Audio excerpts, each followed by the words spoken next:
This is your reminder that the BBC has yet to address the consistent transphobic leanings in its news coverage, and while the team behind Doctor Who is not connected to this in any way since this is a BBC-owned property, I'm going to keep pointing it out until the problem gets resolved. Links in a pinned comment below if you don't know what I'm talking about. I'll stop saying it when it stops being a problem.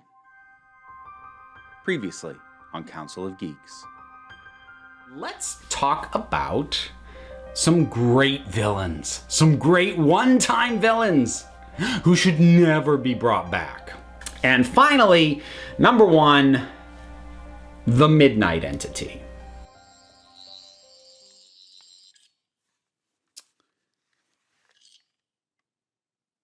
Well,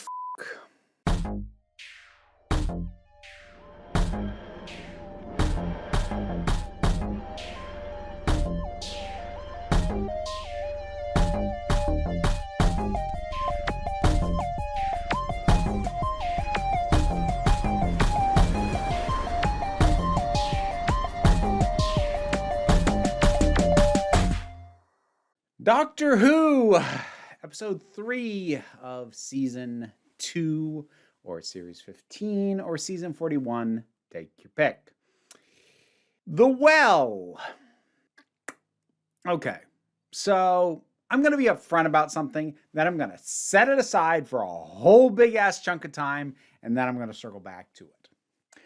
I had been hearing people tell me that, spoiler warning, by the way. I've been hearing people tell me that this season was going to have a follow-up, a continuation and or sequel to the 10th Doctor story from series 4, Midnight. And I have, despite a lot of people asking me, what do you feel about it? Including my podcast co-host who was like, oh, what do you think about this thing? And like, it was unconfirmed. Like, yes, people did figure it out, just like some people figured out the Sutek thing last year.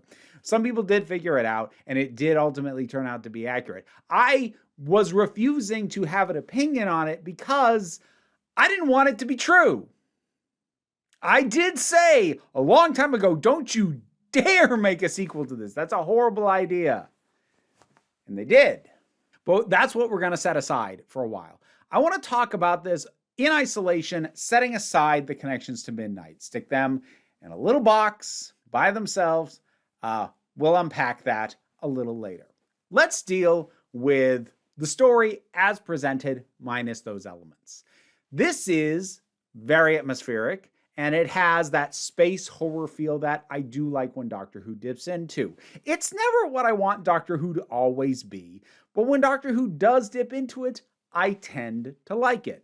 Not always. Sleep No More did not work, but I do like Midnight. Heck, I like Hyde, and that was not even set in space. I am the Doctor, and I am afraid. I do like when Doctor Who goes for that sort of haunted house. We don't know what's going on. The Impossible Planet and the Satan Pit was another one that really came to mind in terms of the feeling of atmosphere, especially setting it on a mining colony like this. It brought to mind the station from that two-parter from series 2, which is one of my favorite two-parters.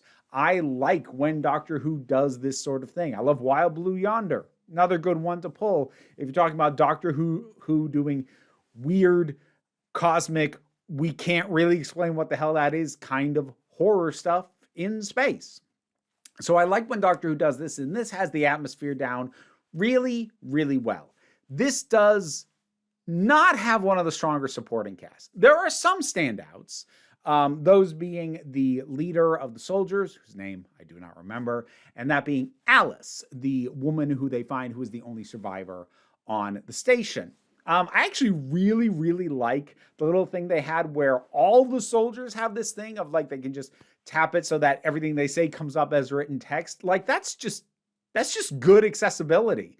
And also that immediately negates anybody trying to say like, well, a deaf person wouldn't get a position on top. No, obviously they would. It's zero barrier as long as you've got those available. But even at the same time, it gets noted that nurses and presumably also doctors are expected to be able to sign. And if you can't, that's actually illegal. You can't be practicing, which makes sense because if you are in an emergency situation where you're needing to treat somebody and you don't have one of those, like you need to be able to communicate with them. So that's actually like, that's really cool in terms of depicting what an accessible future looks like in terms of doing the best to accommodate certain disabilities. I actually think that that's handled pretty dang well. I also really like the detail that the soldiers kind of get antsy when she's not speaking and only signing and the doctor's communicating with her that way because, yeah, people do get jittery when there's communication going on and they can't understand it. And that felt like a very genuine acknowledgement right there. I like it a lot.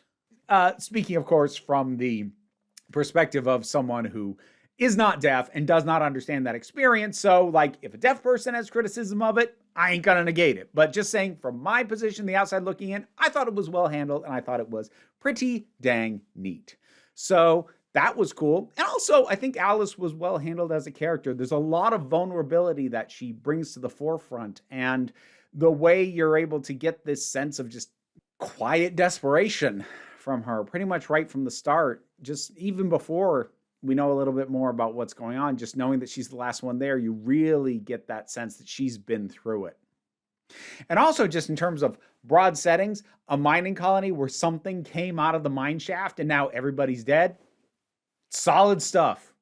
Like it's not a super original concept, but it works. Sometimes simple works. But unfortunately, aside from those two particular characters, again, the leader of the soldiers and Alice, the supporting cast is not super great. And a lot of these stories that are along these lines, or at least the good ones, tend to have good supporting casts. I think Midnight has a very solid supporting cast of characters. It's a little unfair to compare Impossible Planet and Satan Pit because they had 2 episodes to get us really attached to everybody, but that has one of the best supporting casts in Doctor Who history. And so this one where, and like, it also doesn't help that everyone's just dressed the same. And like, I get why. Narratively, it wouldn't make a ton of sense for them to be more individualized. Although, like, I don't know, throw in a throwaway line that they're allowed to put decals or pick their color or something, you know, just to give us something different to look at. I mean, it's not like they all had similar faces. It wasn't a sea of generic white dudes, which is what you get in most American productions that have soldier kind of characters. But while I could make the distinction between everybody, I could remember who they were. That wasn't the problem. They still weren't that interesting. We don't have the time to get to know them, and it's obvious most of them are fodder.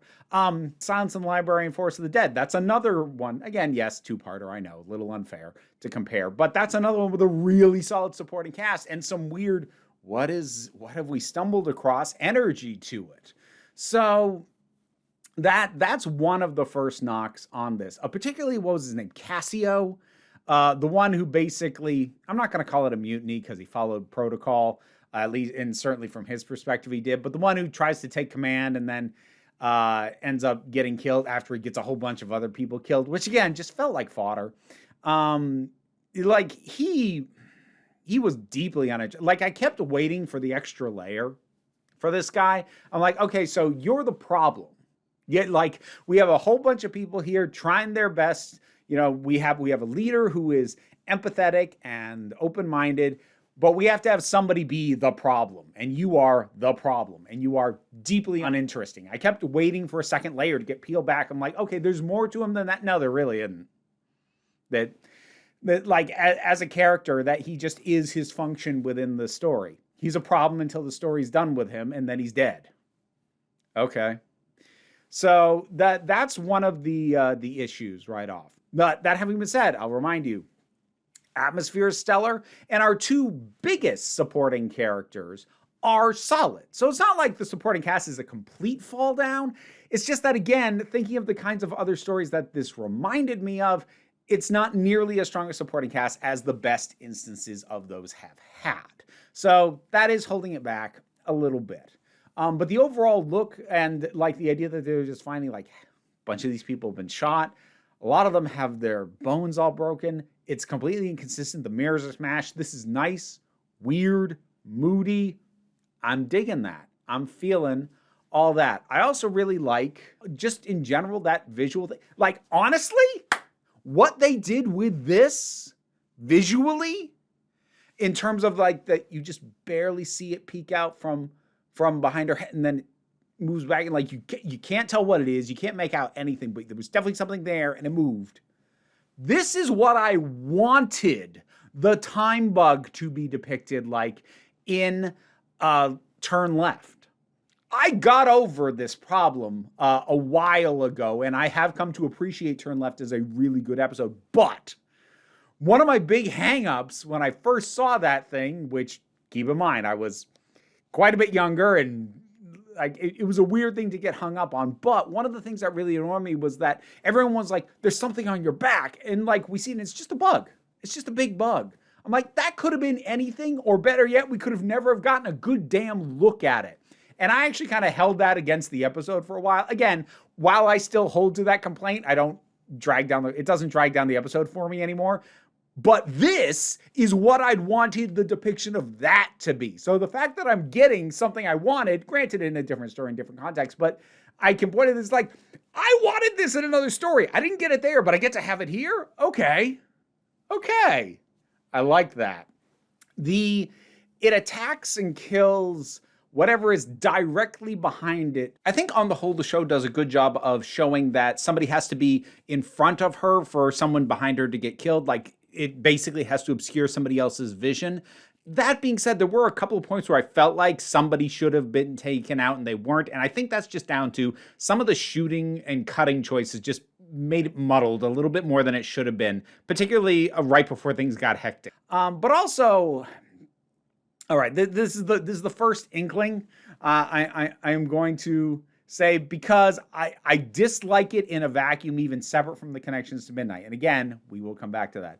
But the idea of like, if this is a clock face, you die at midnight after establishing that the planet used to be named Midnight. Really? Okay, whatever, man. Like that was a little on the nose. That's the kind of thing that like I think I would have thought was really cool if I had like seen it in a discussion forum and somebody pointed out. I would have gone, oh crap, that's really clever. But it's one of those things that when you say it out loud becomes less clever. Some things you don't need to say, but are fine to have there. Other things like you should make clear and you should explain and you should say it. But like there are sometimes like you don't need to say it. Just have it be a thing. Like, especially as a community like Doctor Who, somebody will spot it and the word will spread and we'll all go, oh, that's pretty clever. Instead, you just told us and we go, oh, okay. There's also the sacrifice that the leader makes. And I think that worked largely thanks to one specific line. Because when she says what she intends to do, and like, the doctor's trying to stop her and some other stuff, and Belinda even seems hesitant to let her do this, but you know, she says, "This is my job." And given the little bit of backstory we got from her previously, the actual like voiceover we get and flashes of her as a kid like running, I overcooks it slightly, but not enough to completely kill it, because her line of "this is my job," that paired with what we know about her really kind of sold it to me, because otherwise, like, we know the companion's not going to die. We know the doctor's not going to die, unless it's a regeneration story and we already know who's been cast to replace them. But we know those characters are going to get out of this okay. So if someone has to die, it's going to be one of these other characters. And it can often just feel like somebody in the story just arbitrarily goes, I have decided my life is less important and I shall now die because that's what the narrative needs. This didn't feel like that, because what we'd had established of her and how she was performed and characterized across the show, I really believe that she basically looked at the situation and went, I signed up for this, you didn't. This is my job and I will do it. I bought it. She sold it well. So I think that Doctor Who has a long, long history of self-sacrificing characters, and sometimes it works, sometimes it doesn't. This does. This works. Don't like the little frickin' it got off the planet button at the end, though, because first of all, it completely invalidates the sacrifice of the character, who was one of the two best established supporting characters in this thing. We've now just completely invalidated her sacrifice. She went through all that. You sold it to me. I bought it. It felt, like a loss, but also triumphant. And then like, nah, let's negate that for the sake of a generic as hell, oh, maybe it's not really dead ending. Look, I don't really like it when cheesy horror movies pull that, but when it is a cheesy horror movie, I'll kind of go, fine, you're hoping for a sequel, whatever. But when Doctor Who pulls this, and I felt the same way about Sleep No More, I don't like this. We went through all of that, and like, ooh, it's still out there. And don't try and tell me that happened in Midnight with Donna repeating a line back to the Doctor, because that was just about basically triggering him with the memory of what happened. It wasn't actually an implication that this thing escaped and would ever show up again. Which I suppose brings us to the connections to Midnight. I'm going to ask, in all sincerity, I know what my answer to this question is, but I really mean it when I ask, what does this add? In what way does this story benefit from it nominally being a sequel to Midnight? I would like to know, because from my perspective, the answer is it doesn't at all. I can really get absorbed in this sort of space horror, what is going on, the universe is just weird and there's stuff out there we don't get kind of story. I like it. I like it in general. I like it from Doctor Who. But how is this story anything but diminished by connecting it to Midnight? And why? This thing isn't even operating in the same mode. And that's not me being like, it's inconsistent. It's fine that it's doing other weird stuff, but like nothing about its behavior, other than the fact that it latches on to one person or seems to, but like it's working in a completely different MO. It's doing completely different stuff. It is evocative of what happened in Midnight, but it's not even doing the same thing. So this isn't even like, well, let's use the Weeping Angels again, even though they probably should have been a one-off villain too. But let's use the Weeping Angels again because there's more things that we can do with their core concept. This isn't even the same core concept. This is just a completely different thing behaving in a completely different manner. In what way does saying that this is that planet and that is that thing, how does this benefit the story at all? And don't tell me, oh, well, it emphasizes how dangerous it is because the Doctor is scared of it. The Doctor can be scared of new stuff too. Not to mention this thing was pretty well establishing that it was dangerous all on its own. The nod is so token and meaningless. That is the underlying word for me in terms of connecting this to Midnight. That has no meaning whatsoever. And it doesn't help that this thing has a whole bunch of firm rules that we established, whereas the Midnight entity didn't. Like, we watched how it operated, but we didn't know if it was restricted, if that was the way it had to behave, or if that was the way that it was choosing to behave. We don't know if it killed Skye when it possessed her. We didn't know why exactly it was narrowing down on the Doctor. Did it have to narrow down on the Doctor as a new target? Was this the way it had to behave? Or was this a game that it was playing? Was it actually even deliberately malicious? Or is this just its way of trying to communicate and it didn't even realize that it was causing harm? Within that narrative, it is depicted as terrifying, but that doesn't mean there had to be intent on the side of this thing for all that to go down. We know almost nothing about the Midnight entity, whatever you think of that episode, and there are actually people out there who don't like it, and that is also fine. But no matter what you think of it, we know basically nothing about it. We don't know if it actually has physical form, but it's choosing to possess. We don't know if it only has physical form through this act of possession. We don't know if it has no physical form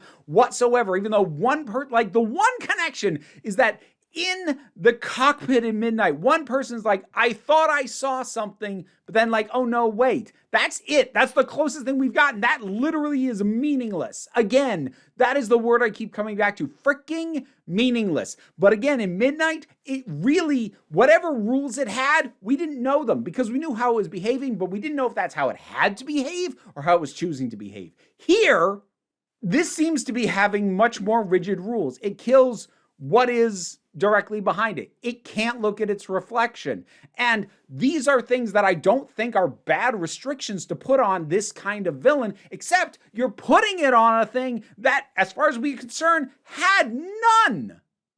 And if it's behaving in a completely different MO than it was last time, why does it have these rigid restrictions? Why can't it look at itself in a reflection? Why is that automatically going to do something like it doesn't have control over it when it seems to be choosing to have a completely different mode of operations than it did last time?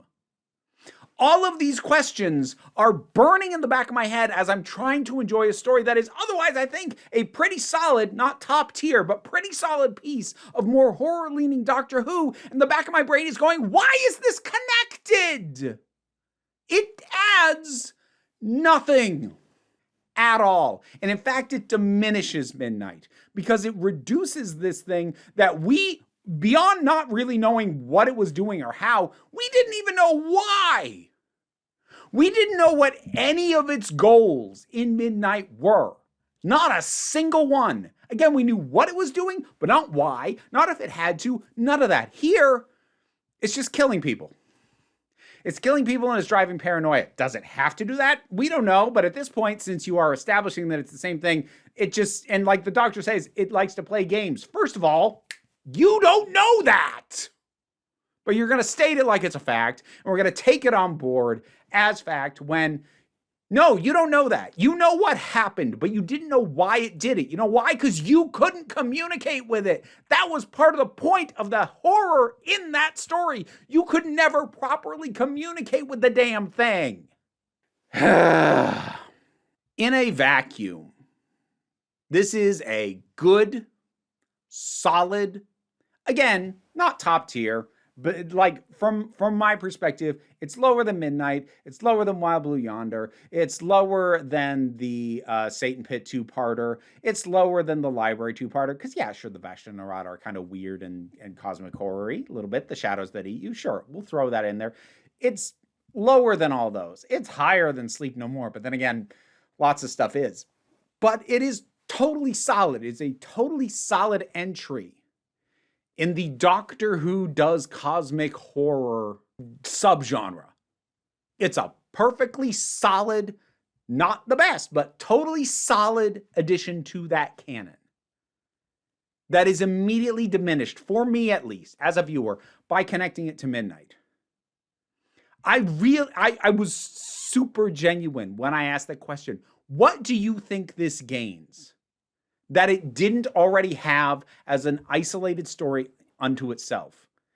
Besides which, it makes the universe feel smaller. This is a problem that Doctor Who usually avoids, but here it is coming up a little bit because part of what's really cool when stuff like the not things in Wild Blue Yonder and things like it don't get connected back to something else that we already know is because it is a reminder the universe is vast and weird.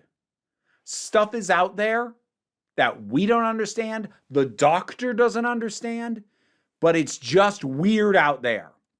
The universe is too big to not have stuff that's just freaking weird.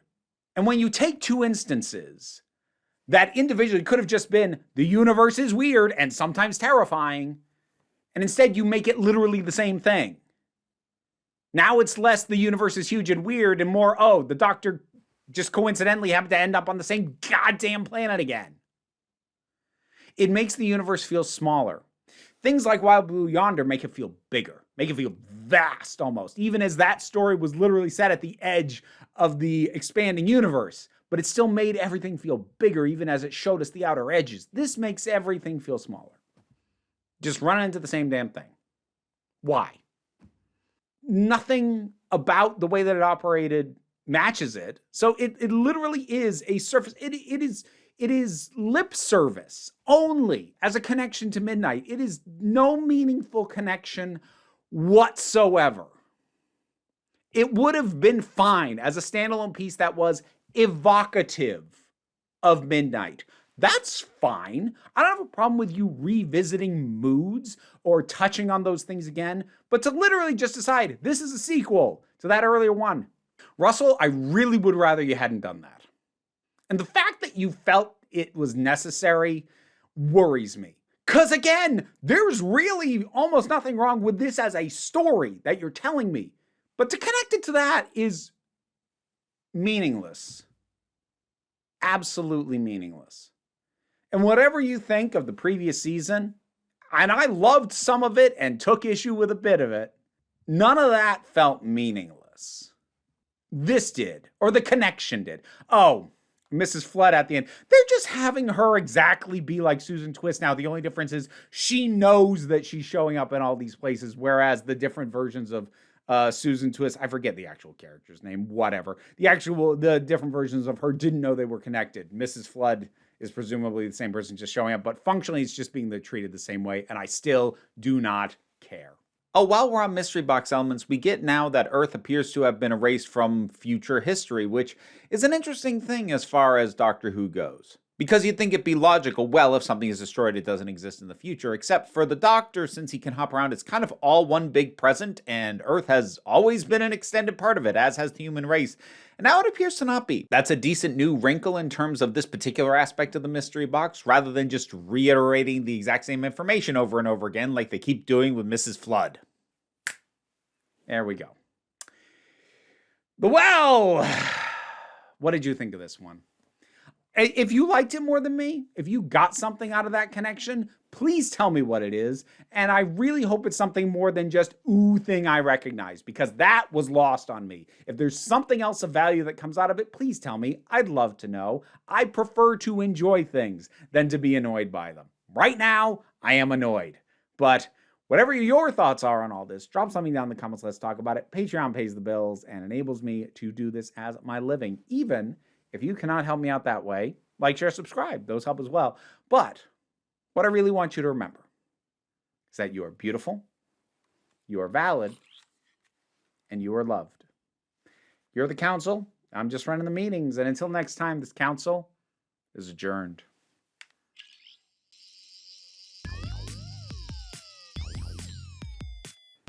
And now to thank my highest supporting patrons: Robin Moore, Goddess Elida, Zubin Lopfula, Welsh Wrestling Geeks, Oliver B., Melissa Pedersen, Movie Turtle, Melinda Walters, Auntie Kate 808, Andre, Becky Sparks, Claire Wright, Tracy Scrabbit, Angry Casperl, Dave Hall, Quite Bearish, Rosalind Bennett, Toku Bluhuvian, Adam RDL Taylor, Pal Barabajoggle, Mary Mello, Mira G, Sir Didymus is my favorite. I've never screwed that one up before. Well, if you want to hear me mess up your name, check out the rewards on the Patreon. I'm going to blame you.